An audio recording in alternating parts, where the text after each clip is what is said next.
Good morning. Good morning. I am excited, y'all. We are at Genesis 14, and I just want to go over where we left off. It's been a minute. I did a video last week, so we might have forgotten.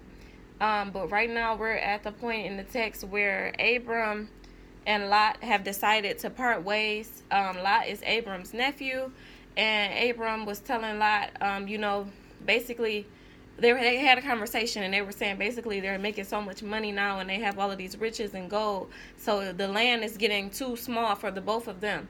So he gave Lot his choice if he wanted to go to east, west, north, or south, and Lot looked over and saw that one area looked it better than the other area, and Lot chose that area. So now Lot has pitched his tent outside of Sodom, and Abram has went his way, and they're both separate now.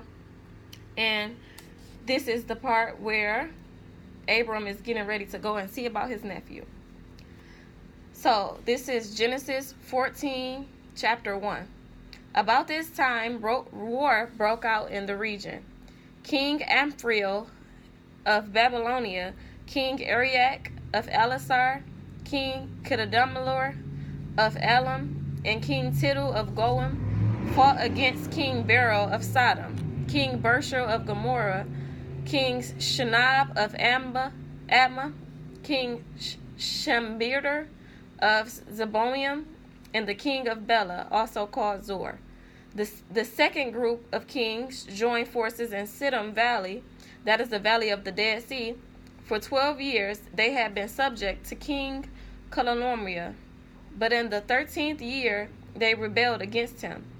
1 year later, Kedorlaomer and his allies arrived and defeated the Rephaites and Ashtaroth Karnaim. Excuse me, y'all, I cannot pronounce these words.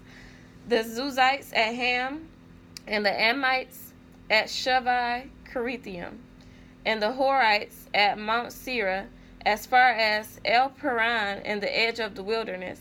Then they turned back and came to was now called Kadesh, and conquered all the territory of the Amalekites, and also the Amorites living in Hazan Tamar. Then the rebel kings of Sodom, Gomorrah, Admah, Zeboim, and Bela, also called Zor, prepared for battle in the valley of the Dead Sea. They fought against King Zedamor of Elam, King Tidal of Goim, King Amphrael of Babylonia, and King Arioch of Elasar. 4 kings against 5. As it happened, the valley of the Dead Sea was filled with tar pits, and as the army of the kings of Sodom and Gomorrah fled, some fell into the tar pits, while the rest escaped into the mountains. The victorious invaders then plundered Sodom and Gomorrah and headed for home, taking with them all of the spoils of the war and the food and supplies. They also captured Lot, Abram's nephew, who lived in Sodom, and carried off everything he owned. So now, all of those big words and crazy pronunciations was basically saying that they are at war. All of these different people are at war. These different kingdoms are at war. And now they've just captured Lot's nephew because he was camped outside of Sodom, where the war was going on. But one of Lot's men escaped and reported everything to Abram the Hebrew, who was living near the oak grove belonging to Mamre the Amorite. Mamre and his relatives Eshcol and Aner were Abram's allies. When Abram heard that his nephew Lot had been captured, he mobilized the 318 trained men who had been born into his household. Then he pursued Kedorlaomer's army until he caught up with them at Dan. There he divided his men and attacked during the night. Kedorlaomer's army fled, but Abram chased them as far as Hobah, north of Damascus. Abram recovered all the goods that had been taken and brought his nephew Lot with his possessions and all the women and other captives. So Abram just went to capture Lot. He went with his small army against all of these men to get his nephew. That's awesome. Mind y'all, his nephew wanted to take the land that looked better and left his uncle with something that he thought was displeasing. And Abram still went to get him. After Abram returned from his victory over Kedorlaomer and all his allies, the king of Sodom went out to meet him in the valley of Shaveh. And Melchizedek, the king of Salem and priest of God Most High, brought Abram some bread and wine. Melchizedek blessed Abram with this blessing: Blessed be Abram by God Most High, creator of heaven and earth, and blessed be God Most High, who has defeated your enemies for you. Then Abram gave Melchizedek a tenth of all his goods he had recovered. So now Abram's blessing him for putting the blessing over him. The king of Sodom said to Abram, Give back my people who were captured, but you may keep for yourself all the goods you have recovered. Abram replied to the king of Sodom, I solemnly swear to the Lord, God Most High, creator of heavens and earth, that I will not take so much as a single thread of your sandal thong from what belongs to you. Otherwise, you might say, I am the one who made Abram rich. I will accept only what my young warriors have already eaten. I will request that you give a fair share of the goods to my allies, Anar, Eshcol, and Mamre. So Abram is not going to take anything from him, because basically he's saying, if I take something from you, then you may take credit for the blessings that God have brought to me. Amen to that. Now we're at Genesis 15, chapter 1. Sometime later, the Lord spoke to Abram in a vision and said to him, Do not be afraid, Abram, for I will protect you and will reward you, and your reward will be great. But Abram replied, O sovereign Lord, what good are your blessings when I don't have a son? Since you've given me no children, Eleazar of the Damascus, a servant in my household, will inherit all my wealth. You have given me no descendants of my own, so one of my servants will be my heir. Then the Lord said to him, No, your servant will not be your heir, for you will have a son of your own, and who will be your heir. Then the Lord took Abram outside and said to him, Look up in the sky and count the stars if you can. That's how many descendants you will have. So let me just pause right here.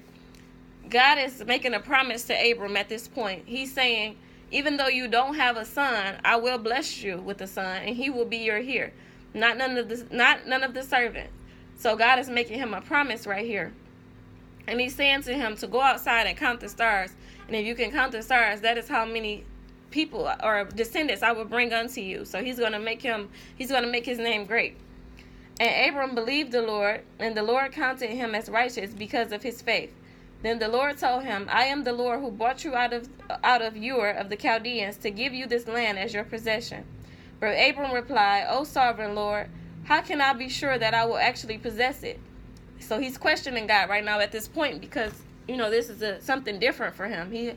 He's hearing from God, and God is promising him something, and he's wondering, how can he be sure? The Lord told him, Bring me a 3-year-old heifer, a 3-year-old female goat, a 3-year-old ram, a turtle dove, and a young pigeon. So Abram presented all these to him and killed them. Then he cut each animal down the middle, laid the halves side by side. He did not, however, cut the birds in half. Some vultures swooped down to eat the carcasses, but Abram chased them away. As the sun was going down, Abram fell into a deep sleep, and a terrifying darkness came down over him.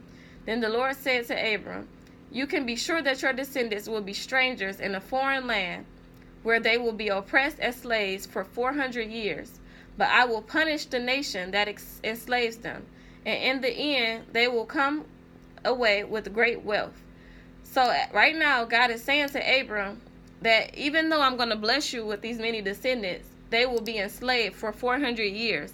But I will punish the people that enslave them. So here he's telling him that they will have to go through long suffering, but they will come out with great wealth.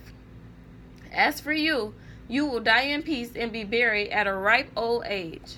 After 4 generations, your descendants will return here to this land, for the sins of the Amorites do not yet warrant their destruction. After the sun went down and darkness fell, Abram saw a smoking fire pot and flaming torch pass between the halves of the carcasses. So the Lord made a covenant with Abram that day and said, I have given this land to your descendants. all the way from the border of Egypt to the great Euphrates River, the land now occupied by the Canaanites, Kenizzites, Canaanites, Hittites, Perizzites, Rephaites, Amorites, Canaanites, Girgashites, and Jebusites. So right now, God is promising Abram this land, but he's telling him, even though someone else is here, this is your land. That's just so awesome to me, because he's showing Abram the promise before the promise gets to him. So he's basically telling him, you have to trust me, even though you can't see it right now, even though people are on your land. This is your land. Even though your descendants are going to suffer long suffering, this is going to be their land one day, 4 generations later. The birth of Ishmael. Now Sarah, this is Genesis 16. Now Sarai, Abram's wife, had not been able to bear children for him, but she had an Egyptian servant named Hagar. So Sarai said to Abram, the Lord has prevented me from having children. Go and sleep with my servants. Perhaps I will have children through her. And Abram agreed with Sarai's proposal. So Sarai, Abram's wife, took Hagar, the Egyptian servant, and gave her to Abram as a wife. This happened 10 years after Abram had settled in the land of Canaan. So now they're getting desperate. It's been 10 years later, and he still hasn't had a son. So Sarai is giving Hagar to her husband. So Abram had sexual relations with Hagar, and she became pregnant. But when Hagar knew she was pregnant, she began to treat her mistress Sarai with contempt. Then Sarai said to Abram, this is all your fault. I put my servant into your arms, but now she's pregnant. She treats me with contempt. The Lord will show who's wrong, you or me. So now she's blaming her husband for the way that Hagar is feeling towards her. Abram replied, look, she is your servant, so deal with her as you see fit. Then Sarai treated Hagar so harshly that she finally ran away.